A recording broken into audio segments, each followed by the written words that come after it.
Bright কান্না করে করেই পুরো মেকআপের বেসটাকে নষ্ট করে দিল। তো কিভাবে ঘটলো ঘটনাটা অবশ্যই পুরো ভিডিওটা দেখো, তাহলে বুঝতে পারবে। তো আমাদের লোকেশন ছিল গুমাতে, আর এত গরম বাইরে, আমি পা ঝোলাতে ঝোলাতে গেছি, কারণ ইঞ্জিনের পাশে পা কোনোভাবেই রাখা যাচ্ছিল না। মনে হচ্ছিল আমার পা পুরো আগুন ধরে গেছে, এতটাই গরম পড়েছে। হঠাৎ করে গরমটা পড়ে গেল। তারপর আমরা লোকেশনে পৌঁছে গেলাম। তো আমি এখানে ব্যাগ সেট আপ নিয়ে নিলাম আর গিয়ে বসলাম ওদের রুমে। ওখানে একটুখানি ওয়েট করতে বললো। দেন চলে আসলো হচ্ছে লেবুর শরবত।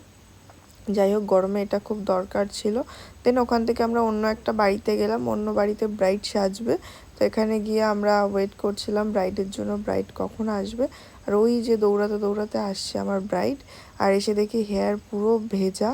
তো সাইড র্যাপিং করে নিয়ে তারপরে হেয়ারটাকে ড্রাই করতে বসে গেলাম। আর ব্রাইড কীরকম লুক চাই চলো শুনে নিই। একদম হালকা মেকআপ দেবে, বেশি না।